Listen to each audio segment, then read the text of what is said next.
Els comptes municipals de 2020 han donat un resultat positiu d'1.965.000 euros.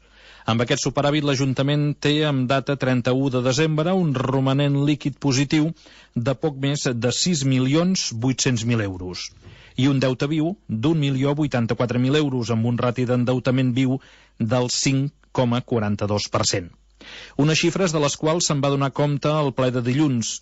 Els presentava l'alcalde, qualificant la situació econòmica municipal de francament bona.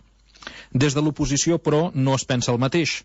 El grup d'En Comú Podem, el regidor Albert Pons, criticava que durant el 2020 no s'hagués executat la totalitat de partides vinculades en temes d'habitatge i ajuts socials.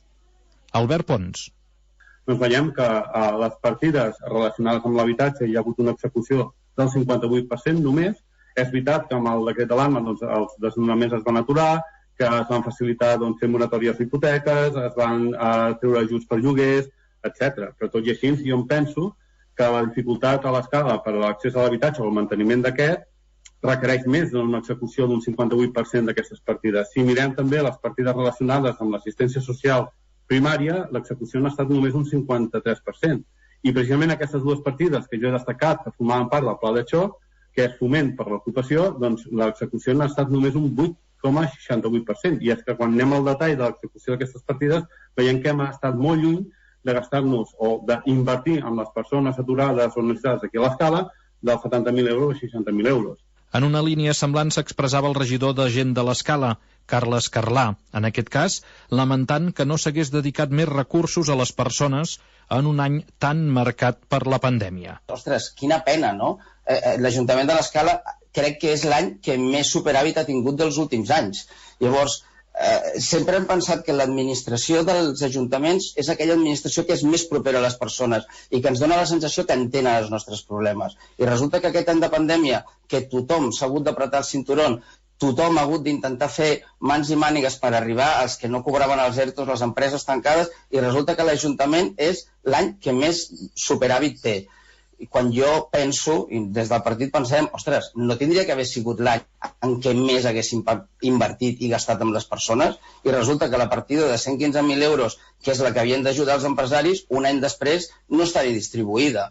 Llavors, ostres, pot ser que siguem molt propers perquè ens trobem pel carrer i parlem, però no transmetem la sensació de que enteneu els nostres problemes. Crítiques a les quals va replicar l'alcalde Víctor Puga, negant que s'hagi desatès ningú i argumentant per què no s'ha executat tot el pressupost. Jo crec que s'ha d'explicar i s'ha de dir el per què hi ha aquest romanent tan important. Hi ha un romanent molt important i, sobretot, hi ha un percentatge altíssim perquè no s'han executat inversions que es podien haver executat però que la pandèmia no ho ha permès, com, per exemple, la biblioteca, els espais alternatius a Can Maset, el cos del Pastor, el carril bici. Hi han hagut inversions molt importants que algunes es finançaven amb recursos propis que no s'han pogut executar i, per tant, això va sumar el romanent. Per tant, no és que s'hagi desatès a les persones, sinó que hi ha tota una sèrie de factors que expliquen finalment el romanent. Insisteixo que nosaltres hem de ser capaços, com a mínim, d'entendre nosaltres, més enllà de que la crítica, òbviament, és legítima, i saber-ho traslladar, i no quedar-nos amb la gran magnitud, perquè aquesta associació que es fa, que es passa molt malament, l'Ajuntament té molts diners, doncs pot portar errors i equívocs que jo crec que tenim l'obligació per responsabilitat de no hi contribuir. En un altre punt del ple es va acordar una modificació del calendari de cobrament d'impostos com l'IBI i de 5 taxes perquè es pugui posposar el seu pagament fins a finals d'any sense recàrrec ni interessos. L'any passat vam tenir en compte l'activitat que haurà de liquidar, es va liquidar un percentatge molt inferior al 100%, el que tocava, en el cas de l'ocupació de via pública, per exemple, únicament un 25%, degut als efectes de la pandèmia, i en aquest cas, preveient que això pugui succeir, doncs també ens donem una mica de temps i no liquidem abans de la temporada aquestes taxes. Per tant, una doble motivació, a final de liquidació, a partir del resultat, diguéssim, de la temporada, també, doncs, òbviament, que no s'hagi de pagar per endavant algun d'aquestes taxes. La modificació es va aprovar amb el vot favorable de tots els grups, a excepció d'Esquerra Republicana. Els 3 regidors d'aquest grup s'hi oposaven, entenent que una mesura com aquesta no dona cap seguretat als comerciants i empresaris. Freddy Guirado, regidor d'Esquerra Republicana. Però això no dona una seguretat als comerciants. El que dona una seguretat als comerciants seria ja que a partir d'avui els diguéssim que els farem aquesta rebaixa. Que és evident que d'aquí a final d'any la normalitat absoluta no la tindrem, i menys immediata. I sabem que, a més, sabem que això és perfectament assumible.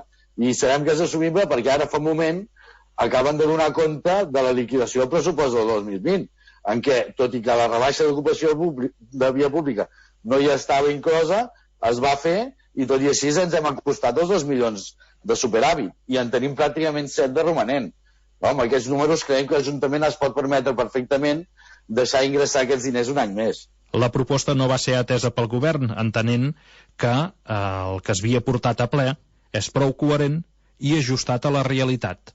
Víctor Puga, alcalde. Jo crec que això no genera en absolut ni neguits ni incertesa. Hem pres una primera mesura d'ampliar aquestes terrasses, aquesta ocupació de via pública fins a 31 de juny gratuïtament, i ens sembla que això sí que dona confiança, i la liquidació de la taxa, doncs jo li puc assegurar que en molts casos, l'any passat, quan es van liquidar, doncs alguns fins i tot no van entendre una rebaixa tan substancial de la taxa perquè la temporada els havia anat molt bé. Jo crec que la crisi tothom l'explica en funció de com li va, certament, però jo crec que el que fem és una cosa coherent i sobretot que s'ajusta a la